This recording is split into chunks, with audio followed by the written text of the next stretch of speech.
So Richard, welcome. So you have with you here the member of the UNCT in Benin. So please go ahead with your presentation. Thank you very much, and over to you. Yeah, thank you very much, and good morning, colleagues. It's a great pleasure to accept greetings from UNEP in Nairobi, Africa office. Okay, thank you very much again. 10 minutes, I will be able to put in perspective. Of course, the UNEP Adaptation Gap Report 2022, but more importantly, the discussion around science, which an African proverb that tells us wisdom is like a baobab tree and no one individual can embrace it. And the science and analysis shows that while global efforts to combat climate change continue to escalate, they still fall short compared to the rapid rate of escalating climate change risk. And this was the core message of the United Nations Environment Programme Adaptation Gap Report 2022, christened Too Little, Too Slow. And the report's main conclusion was that up to 84% of countries have established adaptation plans, including Benin. They've established strategies, they've put in place laws and policies, which is a 5% increase from 2021. And these are excellent plans, but the difference is that those strategies and plans, they're not implemented. They're not implemented, and therefore the investments needed to turn these into impactful actions are not there. And using financial flows as a benchmark, the report noted that adaptation finance flows, and the report indicated that financial flows are actually very slow and at the same time just 5 times. But what is more important is that the West African region, which was up to about 5.26 of the global population, accounts only for 2% of global emissions, and Benin accounts only for 0.5% of global emissions. But this negligible contribution to risk is disproportionately vulnerable to those who don't have opportunities, and to date, only about 7.3 to 12.7% of needs are covered. And this has only been escalated by COVID-19. But more importantly, when you look at then the climate risk, the sub-region is already warming up to 1.5 times faster than the entire world. And this is resulting in intense droughts and floods. And in addition, 7 of the top 10 African countries with the highest projected GDP losses due to climate change are in West Africa. And cumulatively, the sub-region risks losing up to 15% of its GDP in 27 years from now. And in Benin, climate change-induced risks are projected to go up to 2.5%. And this is really serious. But more importantly, when you look at this, the vulnerability of Benin, like many other countries in sub-Saharan African region specifically, the first reason why this vulnerability is high is that the West African sub-region economies depend to a large extent on climate-sensitive environment sectors.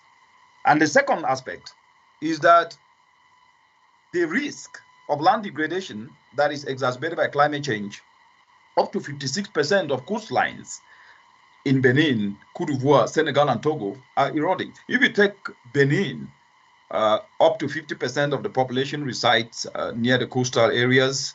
And at the same time, when you look at the National Adaptation Plan of Benin, this is clearly articulated there. And the coastlines of countries in West Africa, including Benin, for example, have declined by up to about 30% in coastline, where up to 4.8 million people draw their livelihoods.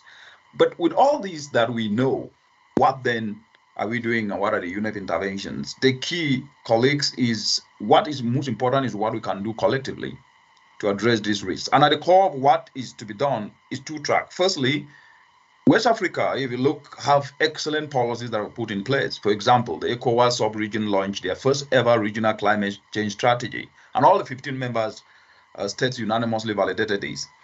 The second aspect is prioritizing a socioeconomic narrative, which is very, very important, because having the laws, the policies in place is not enough. And therefore, socioeconomic narrative for action to mobilize a whole of society approach to address climate change. And the specific focus should actually be tapping into the informal sector, which contributes up to 50% of GDP in the sub-region, and up to 70% in Benin, and up to 90% of employment. And another critical group is the youth. You cannot miss out the youth. When Benin, up to 65% of the population is aged between 15 to 35 years and urgently needs jobs.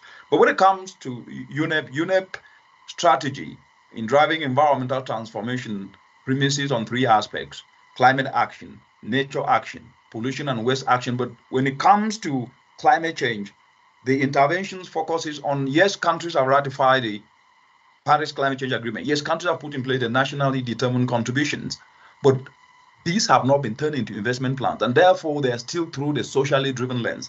And what UNEP is doing, given that 72% of all African countries, including Benin, have not turned their NDCs into investment plans, is supporting countries to be able to turn these NDCs into investment plans so that at least they can attract investment, but do so leveraging the whole of society, bringing state and non-state actors, and creating the enabling environment. And these lessons are actually going to be shared with Benin through the UNCT, and we believe that this collaboration is going to foster transformational development. The second aspect is key. Finance is a language when it comes to climate change in the entire African continent today. But what has been missing is coming up with a blended financing approach and developing de-risking tools, because West Africa climate finance gap is at 80%. And this, we're working with Ghana and Uganda to actually showcase practically how de-risking tools and blended finance can be developed. And UNEP will be able to support Benin with these lessons in such facilities, building on experiences gained from the work that is being done in this country. The third aspect is the ideation and creative thought leadership. Climate change is a moving target. It's a moving target, and because of that, ideation and creativity and originality in ideas needs to constantly get put in place. And we're leveraging this, being a technical lead in applying nature solutions. UNEP have gathered a lot of knowledge on green infrastructure to help adapt to the risk, leveraging lessons from work done in places like Mozambique, in seats to rehabilitate coastal areas and support communities. We actually be bringing this to the fore. And actually in Benin, UNEP is actually driving an initiative that is funded by the Green Climate Fund in driving agro systems and bringing in the dimension of value addition in the country, and this delivered through the Ministry of Environment. The fourth aspect is Africa is an informal continent, and so is Benin. You can only use your strength to be able to turn challenges to opportunities. The informal sector sometimes appear as a footnote in the discussions when it comes to climate change. But what UNEP has done is that this constituency is the biggest climate action constituency, and therefore engaging them, retooling their skills, and turning these skills into opportunities. For example, one of the major risks in Benin is deforestation. Over 70% of families depend on wood fuel, resulting in the country losing its tree cover at the rate of 1% every year.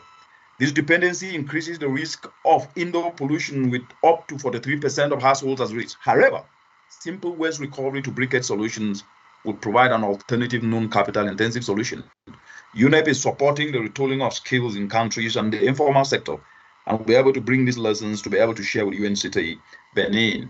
The fifth aspect, which is very important and key, UNEP, FAO, WHO, and the World Animal Organization actually is driving One Health, and more importantly, AMR, which is a very, very crucial aspect that cuts across climate action, nature action, and pollution action, helping countries put in place national plans.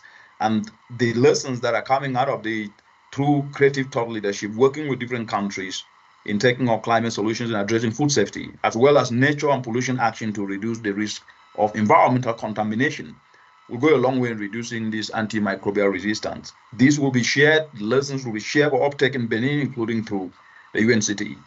The sixth aspect is sustainable budgeting, which touches back on blended finance. UNEP is actually leading with knowledge, new knowledge in this area. We've actually developed a policy brief that will be shared with UNCT Benin, because the truth is that unlocking environmental potential for resilient economic growth calls for sustainable budgeting. What we are seeing across the continent with the shocks from COVID to Ukraine war and then with climate change adding on top is that environmental actions are increasingly becoming a source of enterprise growth. And therefore, we need to start looking at how do we leverage it to catalyze opportunities in other aspects. And the data coming out of these needs to be leveraged to inform policy, which sometimes are met not necessarily leveraging data to inform what is working on the ground. And that needs to change. UNEP has been working through actors across the continent, including the University of Benin, to be able to ensure that different actors with Ministry of Environment, Agriculture, Ministry of Finance, Education, Health, can be able to cross-hybridize environmental lessons to drive transformational development. We'll be able to share some of these lessons. And the last aspect is the implementation of the cooperation framework. Of course, the cooperation framework of Benin running between 2019 to 2023. At this point in time, you getting into your common country analysis. This is a critical area where UNEP supporting countries in putting in place the national environment summaries and the state of environment analysis. It's an opportunity that can provide data in the upcoming development of the CCA of Benin. UNEP is supporting countries and leveraging the dimension of nature solutions, especially to inform the CCAs and also to inform the implementation of the CFs. For example, in Benin, through the lens of environmental action, which could be tied to delivering socio-economic benefits that could enhance human capacities under your strategic pillar 2 currently, and promoting good governance mechanisms under pillar 3. And as we chart our course forward, let us always remember that for resilience to be built, let's see it as a seed waiting to be nurtured and cultivated. And through our collaborative efforts and targeted strategies, we can transform the landscape of West Africa, allowing it to blossom into a garden of opportunity where communities can strive, where ecosystems can flourish, where sustainable development can become a reality for all. Thank you very much. Thank you very much.